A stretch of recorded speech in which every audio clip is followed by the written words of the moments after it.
All right, welcome back, everybody. Hope everyone is doing okay. Thank you for joining us. We have quite a privilege. We are privileged to have this panel tonight. We have, as usual, Wade is with me, Richard is back, and we have a special guest, Mr. Leighton Levy, track and field journalist extraordinaire. Is here to fill us in on what's going on in the early season. How are you doing, Leighton? Oh, not too bad, not too bad at all. It's a rare day off, so kind of had a really good day watching some football. I watched my Liverpool down aside today and get within touching distance of Manchester City if we can win on Wednesday against Leeds, and then of course, watching the Birmingham the World Indoor Tour meeting in Birmingham today. That was pretty decent. Yeah. All right, guys.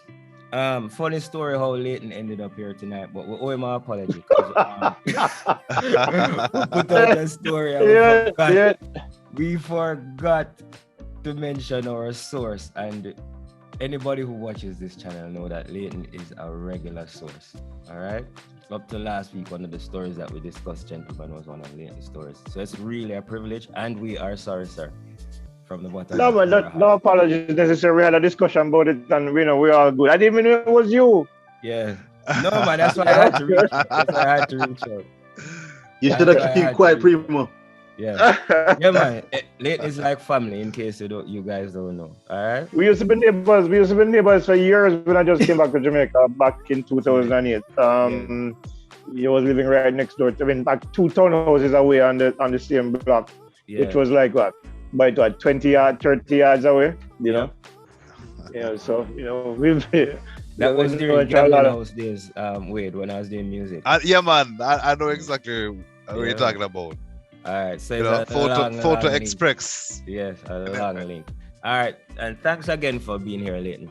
All right, so we were watching the Birmingham track meet today, gentlemen. So let's just jump into right there. Elaine's performance, an early season performance, decent run, not the best start, we can say. But Leighton, expectations for Elaine Thompson-Herah this season? Second fastest woman in history. Well, the reality for Elaine is the curiosity about Elaine this year is how can she replicate what she did last season? Because there are several variables that have changed since last year. I mean, she's no longer at MVP. Being coached now by basically her husband and a team of coaches who, we don't know what they'll be able to do with her in terms of, because Elaine has been with MVP now for a decade, during which time she won double Olympic gold in 2016, and of course replicated that last year in Tokyo, and then added second fastest woman of all time to that resume, 10:54. 4 times under 10.7, which had never been done by a woman before, and of course, in the eyes of many, including myself, the legitimate world record holder at 10:54. But so the thing is now is whether or not she will be able to bring that this year, given that this is an unknown quantity in terms of her coaching. I mean, I know other athletes, if they are, when they're working with their programs for years, it becomes instinct. So it's about tweaking. It could be possibly about tweaking, taking videotape of yourself to see what the mechanics look like, and then making the necessary adjustments. What that will lead to, we don't know. Based on what we saw today, she's on the right path. I think when you look at the 7:08 that she ran today, part of the reason why she's running indoors is to get that start and to get the first phases of her race down pat, because that is what I think robbed her of even faster times last year. That start, when you look at what happened in Lausanne last year when Shelly-Ann Fraser-Pryce ran 10:60 to beat her 10:64, it was the start that was the difference in that race. So I think what we can probably expect from her, given what we saw today, is an Elaine Thompson that is currently on the upward path in terms of her performances, and the consistency of her performances.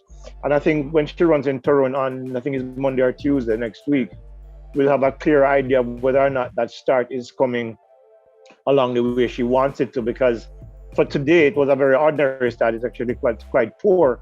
Had it not been for her exceptional acceleration and general what people call top end speed, she may well have finished second or third behind Kambunji and Daryl Nita today. But that speed, I'm sure what she did today was trusting her speed as opposed to trusting her start. And of course, 708, given that this is our first race indoors, legitimately indoors this season, it's not a bad way to start this season. Yes. Richard, anything to add or ask of Leighton? Well, Leighton, or I give my 2 cents. Being of Jamaican parentage, I'm always astonished and filled with pride at the level of performance year after year, and recently decade after decade, of Jamaican athletes, particularly the females, but male and female, particularly the females. But Jamaica, small but with talent. Could Leighton just big up and explain how the boys and girls champs and the whole idea of matriculation works so seemingly well? There could be a couple of fraying at the seams with the matriculation of the male athletes, particularly in the sprints, but how that compares to the schoolboys football, where you've got loads of talented or fairly talented footballers at the schoolboy level, but they don't quite seem to matriculate and perform on the higher stage. But these, the Elaine Thompson-Herahs, Shelley-Ann Fraser, the line, Natasha Morrison, Brianna, there's so many of them. Can you explain, are you overly surprised at the quality of the matriculation of the men and women who just perform outstandingly well on the sides of Jamaica compared to all the other nations who've got the shoe technology? All right. There are a couple of things. If I have to understand your question, correctly, there are a couple of things when it comes to track and field and it comes to football in Jamaica. Two things. One, Jamaica's approach to football is not what it should be. The success of Jamaica's track and field athletes is primarily because our kids get the basics of the sport right from a very early age, grassroots levels, for example, between ages 6 and 10, where because of the quality of coaching that we have at that level, we're able to unearth talent early and build on that talent throughout the different age groups. For football in Jamaica, it's not the same. Most Jamaican kids start playing organized football at the high school level. By the time they are 10, 11, 12. Compare that to the UK, compare that to Germany, compare that to Belgium, where the kids are playing football in an organized manner when they're 6 years old. So by the time they're 10, they're mastering the basics, the fundamentals of football, which allows them to then transition to the respective age groups, under 13, under 15, under 17, under 20, under 21, and then matriculate into their senior side. So I'll give an example. We'll look at what Belgium did 15 to almost 18 years ago when they overhauled their grassroots system, breaking it down to a level where they actually moved away from 6-on-6 football and started at 2-on-2 and then 3-on-3 football. So to give the kids an understanding of ball control, passing, heading, the fundamentals, the basics of the sport. What that yielded was Lukaku's, the De Bruyne's, the players that you see now dominating. I mean, Van Dijk's in European football, primarily English Premier League. For Jamaica, when a kid who gets to 17, 18 in high school, where they're playing the Costa Cup or Manning Cup football, their counterparts in Europe are already playing club football. And when I say playing club football, they're playing at the highest level, which is one of the reasons why when you see Jamaica qualify for like under 19 World Cup, we will qualify from CONCACAF or the CFU. But when we go into competition, we are overwhelmed by these teams because these guys are playing professional football when we are just these guys are playing high school football. There are exceptions to the rules where there is talent that emerges that is a little bit better than the rest, and they'll be able to get a club contract at USL in the United States. In some instances, Major League Soccer, and then some go to like Slovakia and some of these remote. When I say remote, in terms of the in terms of the quality of the league, Yeah. some remote championships in Europe, Slovakia and Sweden and so on, but they hardly ever break into like Bundesliga or EPL or La Liga. La Liga. Because the talent is just not developed at a level where they can go into these leagues and walk into these leagues and then and become factors. So that's a basic reason, because one of the things I've always used to have a discussion with Captain Horace Burrell about is about building a proper grassroots program. Yeah. Based on a national philosophy, which we currently still do not have. And that will, give us an idea of how, because of the skill sets that we have here, how we want to play football, what is the system of play or the style of play that will benefit our skill sets. We don't have that in Jamaica. I mean, just a couple of years ago, before the pandemic, I was in a press conference with Theodore Whitmore, former head coach, and the current administration. And I did ask, what of our national football policy? And they said they were still working on it. They've been working on it for as far as I can remember. We don't have a national policy about how we want to play football. We don't have a sense of what style of football suits our skill sets here. We have natural speed, we have natural physicality. We should be able to develop a system that works for us. So what we're having is that inconsistency in how we play football, depending on which head coach happens to be in charge of the national program at that point. And more often than not, as we've seen in the past few years, most of that talent now comes from the UK, because the talent that's here is in need of structured development, and we're not getting that. I mean, to be fair, like when I watch the Premier League so far this year, there are signs of improvement in terms of how we play football, in terms of the systems of play, because a lot of our local coaches are getting now, that level of certification that takes them to that higher level of proficiency in terms of their coaching. But it actually should be starting at the grassroots level. Yeah. Because as I said to Captain Burrell, you can't build from the top down, you have to build from the roots up, and that's how we have a proper system in place. Unfortunately, we don't have that. In track and field, we do, because then you have the coaches at all across the country, thanks to GC Foster College. Where from Moran Point to Negril Point, you have level 1 to level 5 coaches, World Athletics certification for coaches who are now able to transfer that information to the young kids coming up. So we can identify the talent early, and and of course some of the talent goes into some of the better high schools that also have some world-class coaches, and then eventually matriculate into the US collegiate system. Some of them now, especially in the last 15 years, have stayed home.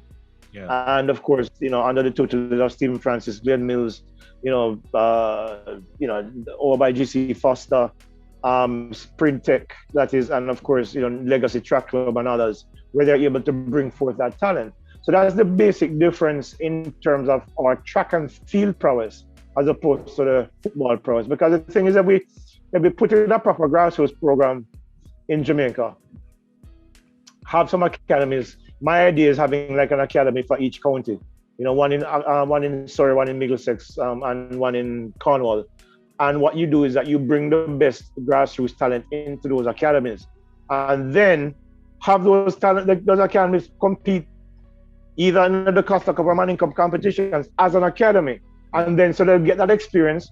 Then you can have them go out into the Caribbean and play against Caribbean teams of a similar age group into the broader CONCACAF, meaning the United States, and maybe even get into some competitions in the CONMEBOL era, where the Brazils, the Uruguays that have proper programs, we can play against some of those teams. And then the best of that talent, the milk of those talent gets skimmed off to the top, go into the under 17, under 8, under 19, under 21 programs, and then matriculate into what is a national squad.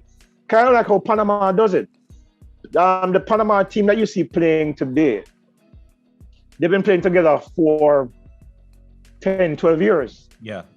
And longer. So they know each other. They understand how they play football. And the familiarity of the individual within the program. So that when you get into a national squad, it doesn't require much to get them to play the way they have been playing. Because then they understand that this is how we play football. I've been playing with you from I was 10 years old. So I know exactly what you like. I can pass a ball into you down a channel because I know you like the ball at your feet. I know you like to have the ball coming over the top and in the air because that's where your prowess is. So that it's seamless, huh? So that's how they play. And most of them play for the National Premier League as well. For clubs in the National Premier League, yeah. So they're playing with their professionalism. They know each other from their professional plight as well, you know? Because that's how the system is set up. Yeah. And that's how it works in the United Kingdom. That's how it works in Germany. That's how it works in the top European countries, France, Italy. That's how it works. That's what we need to do in Jamaica. Have a proper structured system from the grassroots level. Because look, when you look at the few, and it's few, it might look like a larger number, but you look at the few Jamaicans who have actually made it through from here, going into MLS, for example, and going in eventually like Nicholson, who's now playing for Spartak Moscow. You know, you're telling me that of the number of kids that play football in Jamaica, that only a handful of people can actually make it through to get to that level. No, the talent is here. We just need to hone it and sharpen it so that when the time comes for them. And the thing about it, you know, it's an economic opportunity for the Football Federation as well. Because if the JFF talks to FIFA and says, listen, we need 10 million euros to set up some academies in Jamaica, and you develop that talent, you hire some coaches, because there are a lot of retired coaches out there who would love to come to Jamaica and enjoy the sunshine and live a cultural life and get paid, maybe, 100,000, 200,000 euros a year, good retirement money, because you can't pay them the millions that they get paid when they were playing, when they were coaching professionally. And then have them build through a system where we are able to then develop that talent early. And we can sell that talent to clubs, and that money comes back into Jamaica, creates more opportunity. We can probably build additional academies out of it, and then continue to feed all of these different professional systems with the talent out of Jamaica. But we are too willing to look for short-term solutions as opposed to longer-term solutions that are more economically viable for a football program and on a broader basis on the country. I think we fall down on the business aspect of sports. We've never understood it because we keep thinking that sport is recreation and not business. Yeah, we don't realize that we are passing up on a gold mine. But that's the usual. That's something that's the norm in Jamaica. Yeah, we're always talented and rich in some resource that we're not maximizing all the time. Yeah, Leighton. No, I heard you mention our track clubs, racers, and NVP. Sprint Tech, Legacy. There are a growing number of track clubs in the country. All right. The state of the clubs right now. And we could probably look at it and say the top clubs have lost a lot of top talent. I wouldn't say lost. Yeah. Let me put some things into context, because I think one of the misconceptions that we have in this country is that we will perpetually produce world-class talent. If you remember, let's go back to the 1948 Olympics. Her McKinley. That's where most Jamaicans relate to. It actually goes back to long before that, to G.C. Foster back in the 1890s, because Jamaica was not a part of the Olympic chart at that point, he couldn't compete at the Olympics. But after the 1896 games, he beat virtually all of the Olympic finalists during meets in Europe. Okay, And of course, you have the 34 Empire Games. But for most Jamaicans, we are sold this idea that we actually started doing these great things in 1948 with Herb McKinley and Arthur Winter, etc., etc. What we fail to grasp is that for what we require to develop the talent that we have in Jamaica, a lot of the clubs lack those resources. And as a result, a lot of our talent has to go away through universities, through college programs in the United States for them to help to develop our talent. Come 2004, when Asafa and Shelley and company started to emerge in Jamaica, where Stephen Francis at MVP and Glenn Mills at Racers hit upon a gold mine of talent that came through Jamaica, which is, contrary to belief, it was an era when there was a coalescence of talent that we've never seen before in the country, or probably in the world. Between 2003 and 2007, Jamaica had produced Nesta Carter, Michael Frater, who came back from the United States, Bolt. We had Steve Mullings. We had, of course, Johan Blake. We had 5 of the 6 fastest men in history before this current era, because some of them have been overtaken now by the likes of Justin Gatlin and Christian Coleman from the United States. But during that era, we had 4 of the top 5 fastest men in history from a country of 2.4 million people. Okay, 2.2, a little bit more than 2.7 million people.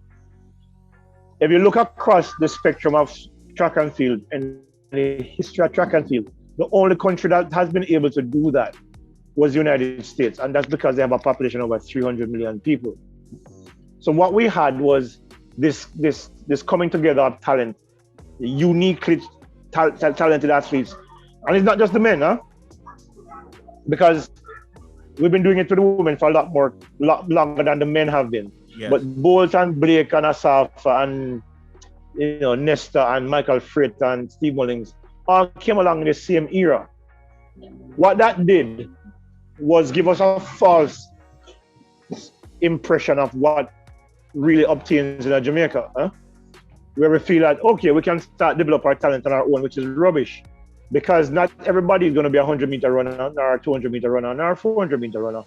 And so we have to, some of that talent had to go to the United States to develop. When you look at, people forget that Herb McKinley, Arthur Wint, George Roden, and Les Leng, none of them, no, Les Leng was in Jamaica, but the other 3 were developed abroad in colleges in the United States and the UK, because Arthur Wint went to the Air Force Academy, I think, in the United Kingdom.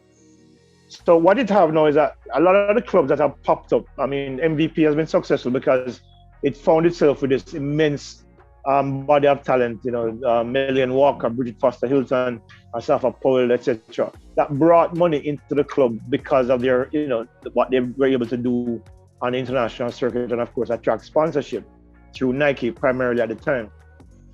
Other clubs, however, didn't have that kind of luck. I mean, Racers just because Bolt, who brought in millions and millions of dollars, and Blake and Warren Weir for a time. But other clubs like Sprintec and so on, they didn't have those resources, and they still don't have those resources.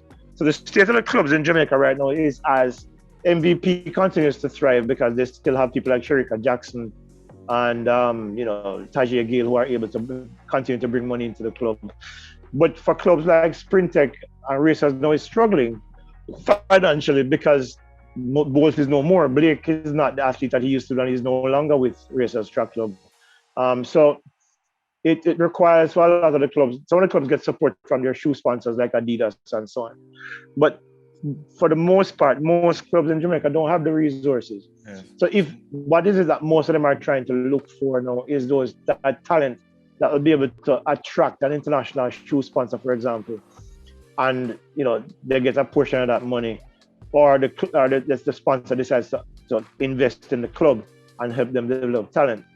So the state of the clubs in Jamaica is that now that the Bolt era is over, yeah, the resources have gotten thinner than they used to be.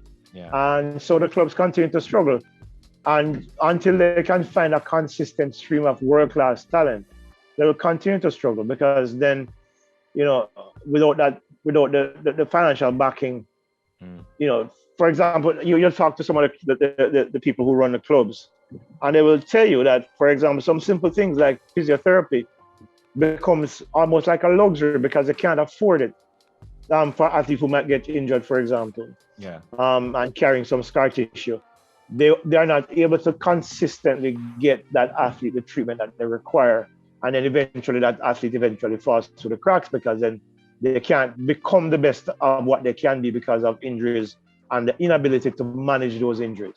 So, that they continue to develop talent though is in itself a mark of the creativity and the resilience of the coaches who run those clubs, because it's not easy, and until there's a way in which they can develop a consistent stream of revenue that will help them to cover some nutrition costs, cover physiotherapy and medical costs, and of course travel to international meets and stuff like that. If you're lucky enough to have an athlete like a Shelley, you don't have to worry about those costs, because then the meet directors will pay your plane fare and put down your hotel fee and your travel and your compete and come back home. But not very many. I mean, how many Shelley and Fraser Prices are Leighton Thompson there are, yeah. or Usain Bolt? So a lot of the clubs are struggling financially, but they continue to do good work, in terms of bringing forth some talent that hopefully for them one day will be able to generate some revenue for them. Most definitely, and we have to be grateful to them for the work that they continue to do. Absolutely. I mean, when you look at, for example, Maurice Wilson has been able to do it by GC Foster, albeit he does have some support from the GC Foster College because he's the principal of the school now. Yeah. So he's able to at least share some of the school's resources, like in terms of the facilities for the athletes to train and stuff like that.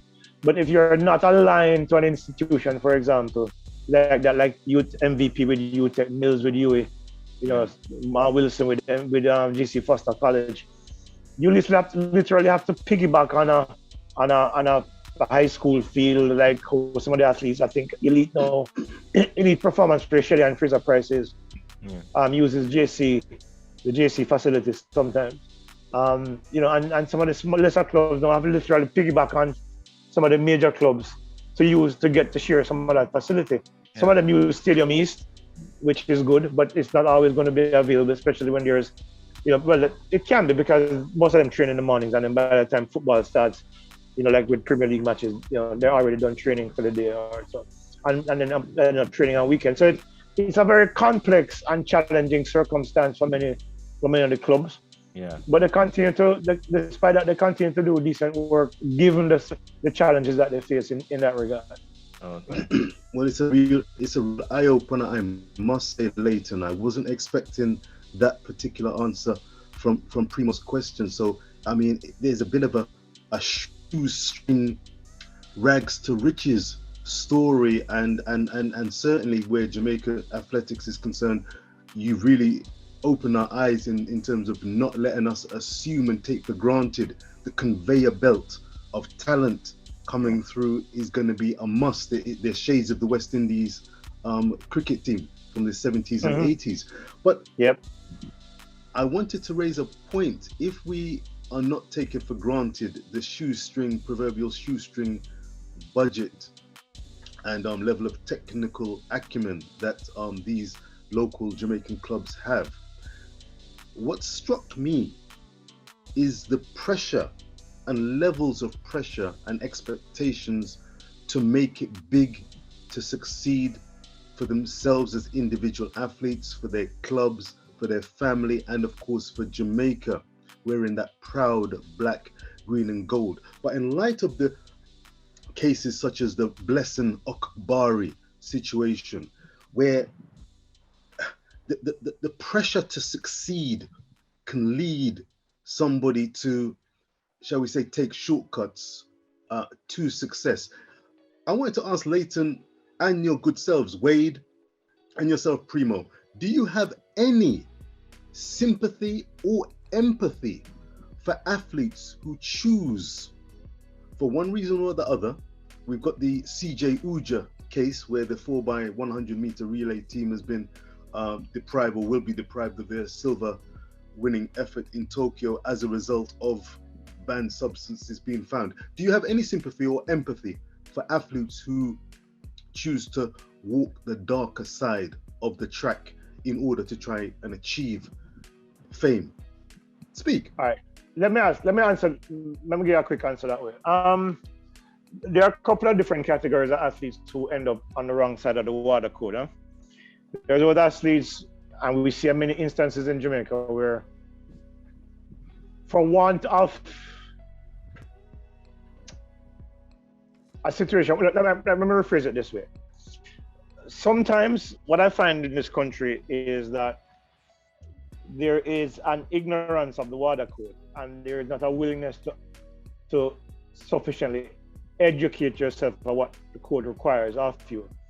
So a lot of athletes, and especially here in Jamaica, based on what I know and what I experience, they end up taking supplements that are contaminated, which is, if you look at the history of some of the Jamaican drug problems over the years, it's primarily through the ingestion of supplements that have been, I don't want to say tainted, but they were manufactured without giving the user enough information about what is contained within. Huh? There have been probably less than a handful of Jamaican athletes who I believe, because I've covered most of the anti-doping hearings where after they tested positive. A lot of it came down to basic not paying enough attention to the details of what they needed to pay attention to. Astafa Powell, for example, and Sharon Simpson took a supplement that was contaminated with a stimulant that was banned. Okay, they did the research, and of course, eventually, if you remember, they successfully sued the company who gave them that product. Back in 2009, Johan Blake and some members of the racers camp were taking this supplement that had a stimulant in there that they had no idea about. They got suspended for 3 months, I think it was, and ended up missing the World Championships that year. Shelly Ann Fraser-Price took a painkiller. She had just done some work on I think it was I don't remember if it was a root canal, but it was a deeply sensitive dental operation, and flew to Shanghai. And the painkiller that the IAAF approved doctors gave her at the time was not working. Stephen Francis gave her some of his oxycodone medication that he was taking, and to alleviate the pain. She finished last in that race. So, there are a lot of instances, for example, like that in Jamaica, primarily because I think the athletes took too much for granted. There have been a few cases like Julian Dunkley back in 2008. And I think there's another case a couple years ago, I'm trying to remember the name of the athlete, another male sprinter, who, when you see what they took, you knew that this was deliberate. Yeah. I say all of that to say, no, I have no empathy for athletes who run afoul of the water code in the instances where it is clear, where there was a lack of the necessary protocols to ensure that you did not run afoul of the code. Huh? So you walk into a supermarket and you buy a supplement or a pharmacy. You can have these protein powders and stuff that a lot of the athletes use, and you don't know what's in it because the supplement industry is not regulated, not in the United States. So anybody can make anything, put it in a bottle, and sell it to you as a supplement. What? And that's what, you can check it out for yourself. There was an instance when I was doing research back in 10 years ago, when Asaf and Sharon had tested positive. I think it started before that, where there was a case where a guy was selling, he mixed rat poison with some protein powder and some other stuff, and I was selling it as a weight loss supplement. Jesus. Right?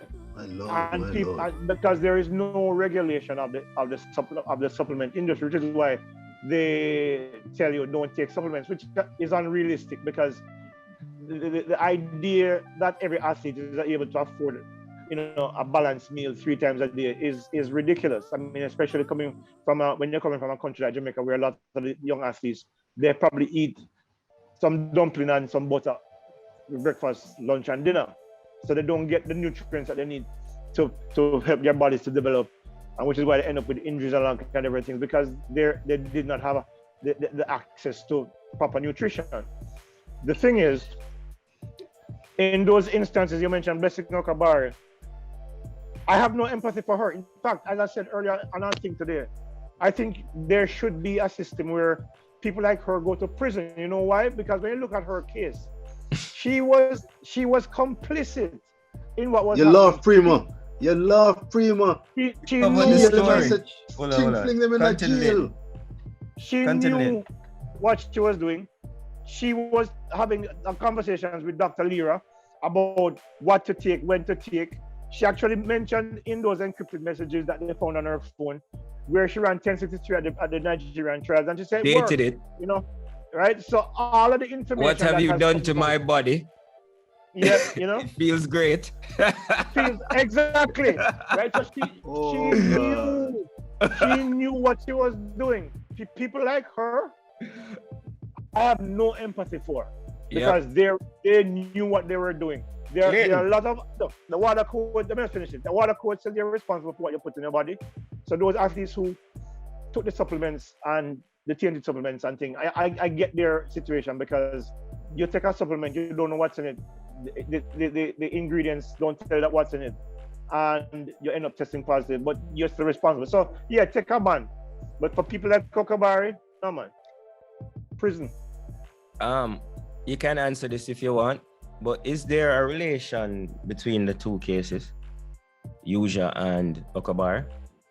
I don't know. I Okay. don't know. I don't have any information to suggest that it does. Didn't Uja was training in the same camp over in Florida? I'm trying to remember. That is why I asked. Yeah, because the thing is, I don't know if they're related. They could be related. But the thing is that Uja released a statement saying that he ingested something that he didn't know, well, that contained whatever it was. Because to be honest with you, I don't know what he tested positive for. Yeah. But I know that, for example, Blessing's situation was just blatant. Yeah. But I don't know if they're related. They could be related, but I'm not sure, so I can't really speak to it. Okay. It was announced today that this is just for the fans that don't know. Officially, Great Britain lost that medal in the the silver medal. Yeah. Mm-hmm. Yeah. And he said he's sorry and he regrets it. So he put out an apology. Whether his teammates will want to hear that or not is another question. But anyway, let's move on.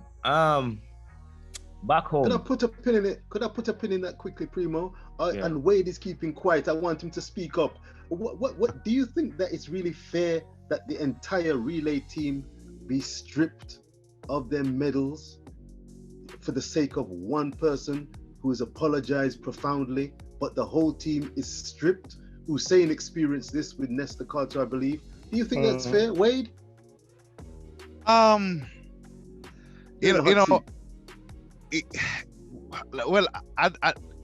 do think it's fair. If you get caught, if there's rules that are set, like Leighton said, there's standards and everything that's been put in place by the bodies to guide you as to what can be found, blah blah blah blah. But this, if you're asking my opinion, why I've been keeping quiet this is where I put my disclaimer in, where the views and opinions of Wade is not necessarily the opinions shared by Mr. Primo Vision and Leighton Levy.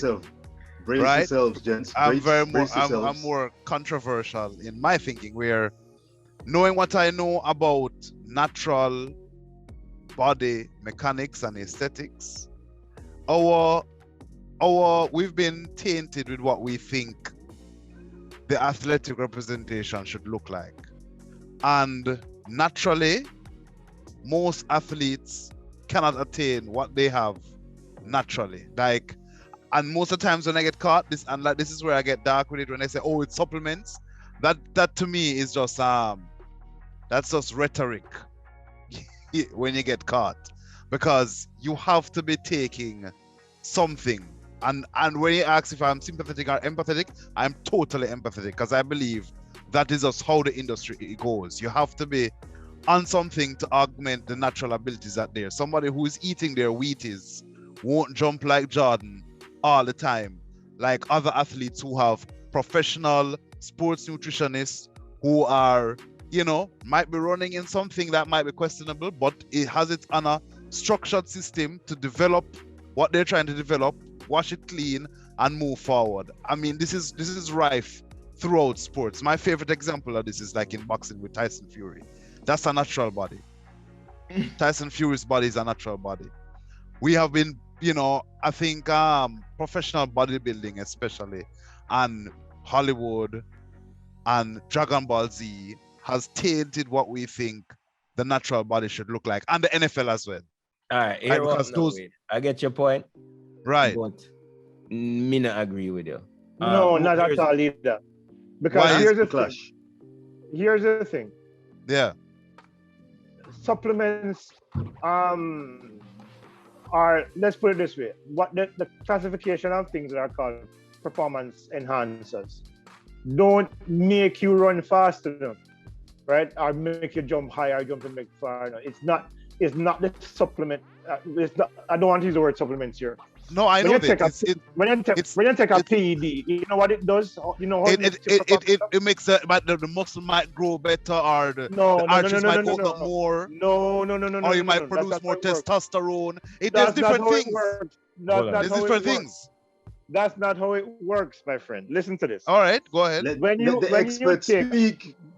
take a PED, what it allows you to do is allows you to recover more quickly from your exertions from a workout, meaning that you're able to work out more frequently and develop more. Yeah, so you're able to develop faster because, for example, like say an athlete goes to training at 8 o'clock in the morning and trains until 10. What they actually usually does afterwards is that they go back, they get some food, they get some hydration, and get some rest, and they come back 4 hours later or 5 hours later to train again. What a PED allows you to do is to train like that and come back an hour later, so you're able to get more work in over a shorter period of time. It doesn't grow your arteries, it doesn't grow your muscles. I mean, I'm talking about natural PEDs. I'm talking about like injected testosterone that help you build muscle and muscle mass. Right, anabolics. Yeah, but I'm not talking about those. I'm talking about things like Winstrol, all of those different chemicals that allows an athlete to recover more quickly and then train more frequently. That's how. Let me give you an example of how that works in a natural way. The Olympics were suspended in 2020 because of the pandemic. You know why there were so many outstanding performances in 2021? Because the athletes were able to train for an extra year. What's that again? They were able to train for an extra year before they went to the competition. Right. When you take a PED, what that allows you to do is the training that you would get over 2 years, it compresses it into 6 to 8 months or faster. Yeah. So you're able to then bring yourself to a higher level of competition a lot more quickly. That is how the imbalance comes in between those athletes who train without support from PEDs and those who do. PEDs don't make you bigger and stronger unless you're taking something that's specifically designed for that purpose, like testosterone. Higher levels of testosterone help from muscle growth, but there is no supplement that has testosterone. You have to get that directly injected into your body, either through tablet form or in through a needle.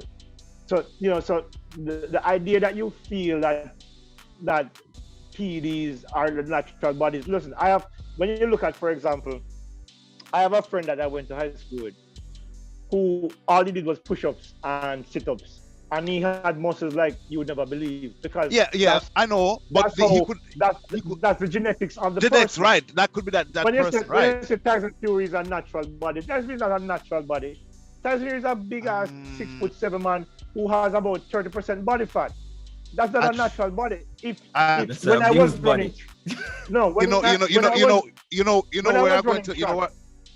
was running track, right? All I did was do some runs up Knoxhill, and I did some sit-ups and push-ups. And I have a tall frame, so my muscles weren't necessarily big, but I was lean And I was No. strong. I am not. No. I am not talking about lean. I am not talking about that. And I'm trying to describe it without calling names or pointing fingers. But there are certain athletes, when you look at the muscular tone, right? When you look at the vein structure, it is different. When you just look at the whole muscular composition, it is different. Right? And I don't want to point fingers. Define different. Or you know, like a natural muscle will be round defined, but it looks more fatty. It doesn't have the vein. It's not super cut. No, man. It could be that man's work. No, man. DNA is a hell of a thing, you know. I have a friend that works at Supreme Ventures, who I'm not working at Supreme, I have a restaurant in Jamaica now. Andre eats like there's nobody's business, and him slim like a stick every day. Why? It's his DNA. No.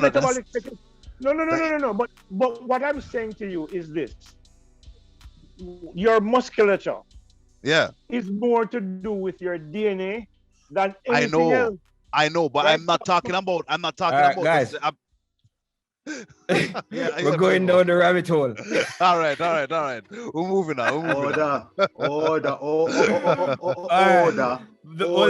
So the original question is, how do we feel about those that get caught and caught for PEDs or banned substances?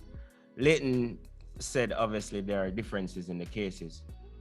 To me, Wade says he's more sympathetic. Yeah. Wade is a man because like community supplements. But let me finish. No, I'm not. I'm actually not. But I just think that professional sports. I mean, my I might be tainted because I keep looking at examples in bodybuilding. I read the whole Neil Armstrong saga. I mean, he had guys, and that's why I bring up the whole team. But you know that there are two different types of bodybuilders, though, right? Those who are allowed to use steroids and those who are not. Yeah, I know. You have the for actual lifting versus aesthetics. No. The the International Bodybuilding Federation, Pro. Those athletes are allowed to use enhancers. Right? And they are that's what gets all the coverage, and that's what we associate with bodybuilding. Yeah, but those are the guys. You can't use those guys and judge the others who are not, because they're two different categories. Yeah. No, I know that, but I'm just talking about it, you know, there is a dark art in a lot of these in athletics. There is. Right? No. Right? And hold on, let me get it straight. I'm not saying that it's okay and they should do it, but sometimes if a team, just like what Leighton said earlier, where you couldn't have the physiotherapist, you know, along with the team all the while to assist whatever, it is the same thing with the nutritionist, because there is some, I'm telling you, there's sometimes you can't tell, all right, this is frowned upon, but it's really not that bad. I can have him on it for like the first month. Like a good nutritionist will know how to cycle things, or we'll say, you know, we want them on this, but they need to get this type because this has a banned substance in it. You get what I'm trying to say? I think I am empathetic because I think a lot of these people who get caught don't have that resource to guide them. Okay, I get you, but that's some people. But back to the original question now that I want to answer. Am I sympathetic? It depends on the case. It depends on the case. And it depends on the drug. Yeah, I mean, some things like look. No, listen. Yeah. You know this thing named what name 5 minute energy? Yeah. Yeah. You know, you can actually take that during training, but if you test positive for anything from that during training, as long as you're not competing, you're fine.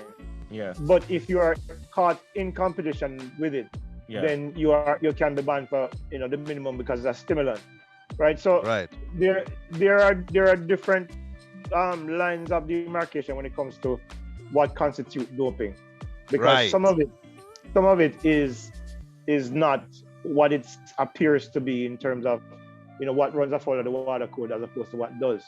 The reality is that there are different levels of it, and as a result, there are some people who will inadvertently test positive for something because they just don't know. And there are some who deliberately take the thing because they know what it does for them. Those people who deliberately do it are the ones I have no empathy for. Yeah. Well, I agree there for sure. Yeah. Definitely. All right, let's move on because remember we're time limited. All right. Let me get in one more of my questions.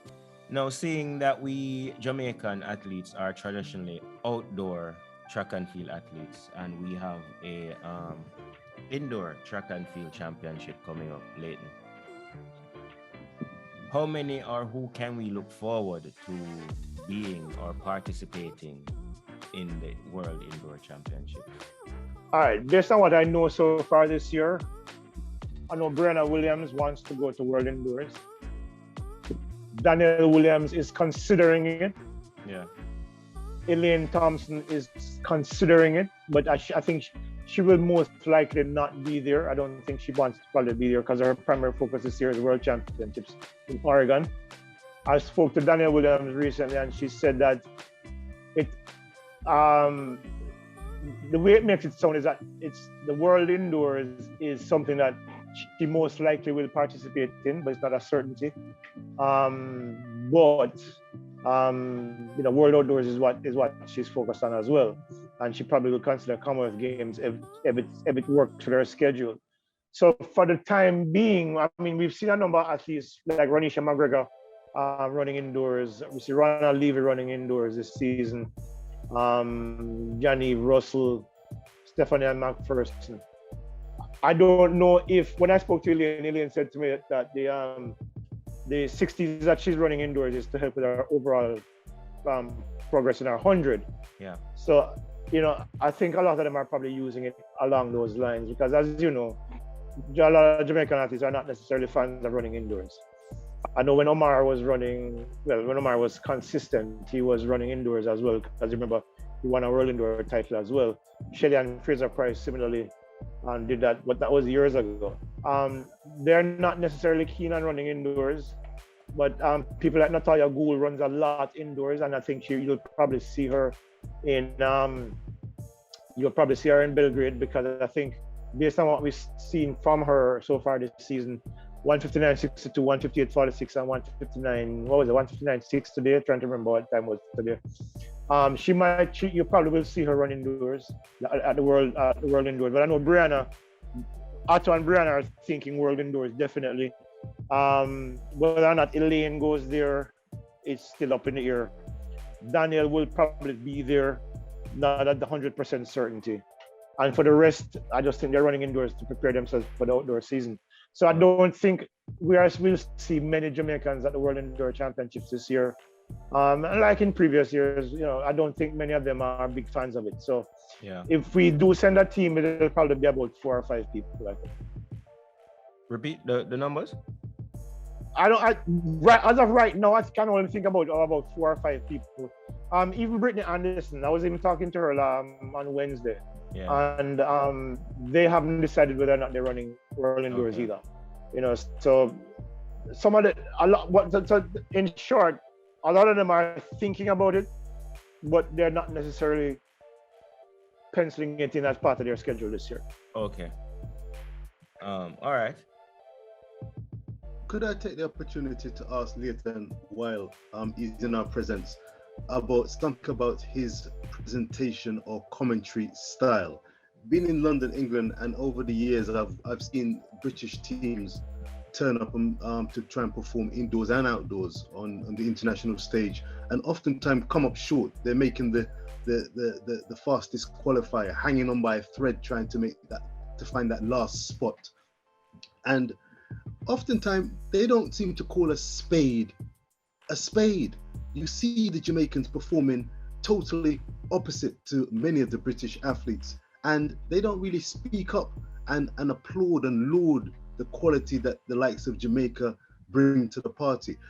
Leighton, do you think that athletics and the athletes are treated with kids' gloves in Jamaica, or are they critically assessed and evaluated? Wade, Primo, yourselves, I'd love to get the Jamaican perspective, because every time I see them perform over the years and decades, their performances compared to the British athletes have certainly been absolutely stellar. But are the standards that high in Jamaica, and how do you treat your athletes when they compete, whether they win, lose, or draw, proverbially Look, speak? Jamaica has a set of rules. For example, to be selected for World Indoors, you have to be among the best in the world in terms of respective discipline. If you're not, you simply won't make the team. So the qualifying standards that are set, if you're not able to meet that qualifying standard, you're simply not going. The other thing that the difference, I think, between, and it's something that I've noticed over the years, the reason why I think British athletes don't do as well as Jamaican athletes is that I think British athletes are soft. A number of years, like a couple of British athletes came to Jamaica to train with MVP. Some have come to train with Racers Track Club, and they can't survive the training programs here. It's too intense for them. I don't know if it's a physicality thing or just a mental thing, but they're not able to push themselves to that limit. I think the motivations are different, because British athletes are beneficiaries of the lottery program where they get funding, so they saw 20-something thousand pounds a year that helps to offset their training programs, etc.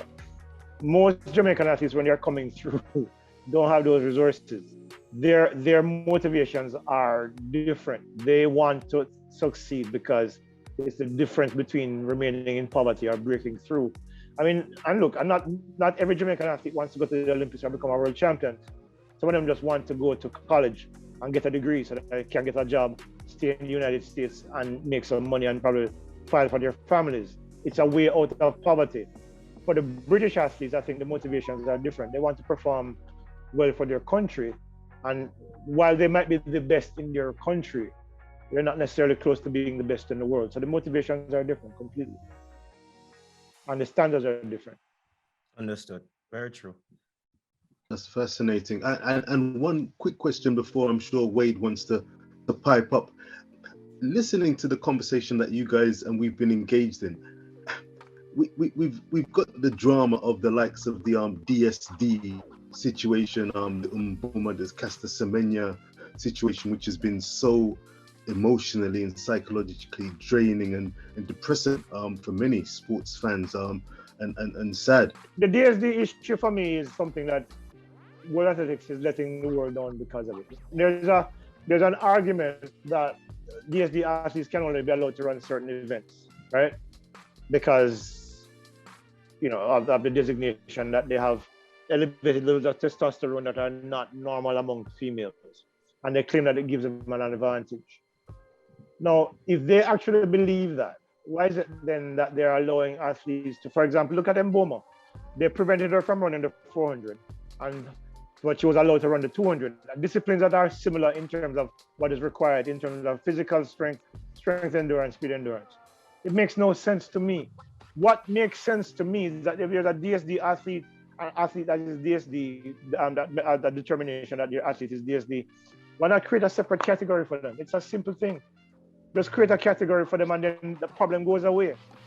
No longer you have to worry about, you don't have to worry about whether them enough female or enough male or whatever it is. Just create a DSD category and say, okay, run the 400 and run the 200 and we'll have these athletes run this particular event. So what you do is take away the controversy and you separate everybody, and everybody don't have time to do it because you can find the time because there's delay between each races, so you can fill in those gaps with those races.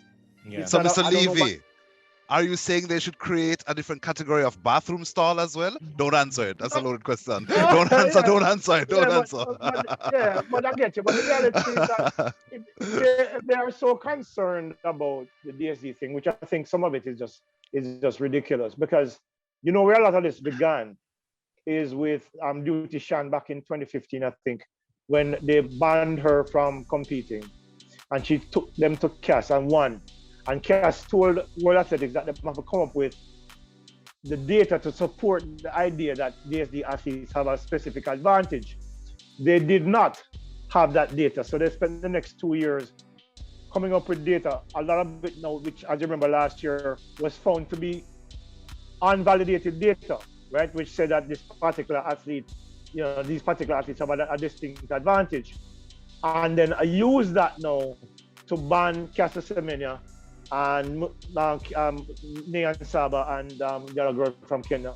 And of course, now Mboma, after she ran 48.5 over the 400, they use it to push her down to the 200 and she comes to the Olympics and embarrasses them by finishing second behind Elaine Thompson over the 200. So if that is going to create the kind of controversy that the sport does not need, just create a separate category. It's a simple thing. That's very brave of you to say it. I really appreciate that. But it also I know Prima well want Elaine to sort out Mboma. You have to say Elaine no athlete, bring them all on. I say yes to Prima. No, I've seen both of them run. The thing that's holding back Mboma is her form. She run the 200 last part of 800. The thing that's holding back Mboma is that she doesn't run the first part of the 200 fast enough. If she does, she runs 20 points. but she's really out of shape. She's really out of shape in the last legs, though. Really out of shape. In terms of her form. Yeah. She coming from way too far back. You remember the World Under 20 Championship, she ran a relay split. The ankle got 9.8, I think, or 9.7. Yeah. She's quick. What she does not have is the know-how of how to run that particular event, which is the 200 that she's been down to know. But I don't know. We'll see what happens. Well, let's say what. If she goes to the World Championships next year and wins, I don't hear a lot of complaints. Huh? Yeah. So, gentlemen, we have sat here and we've had a discussion for almost an hour now. I still have more questions, but we are going to allow everybody to go their separate ways at this time. Leighton, I want to thank you for coming, answering so many of our questions. The discussion was very insightful and interesting and fun. Richard, it's what time now? Yes, almost 4 o'clock in the morning in London. Whoa. Yes, sir. So we know that you are here for the love of it. You understand? And I want to thank you for joining me as well. Wade, as usual. Big up. And humbly honored Sir Levy to be in your company. Big up again, Richard, as usual. All right, so I'm going to let you guys get you in your final thoughts, starting with Wade, and then we'll go all the way back around to Mr. Levy. Wade, go ahead. Final thoughts, interesting topics covered. Where we started the program with Elaine, I just think it's going to be interesting to watch her mentality. It's obvious that she doesn't want to run too fast too soon. In her opening statement, saying that she's definitely not breaking the record. I think she's pacing herself. So running that 7.70 is really close. Yeah. So just like that in itself is bringing a nice, interesting talking point to observe in the coming races. So let's look out for that. All right, Englishman. So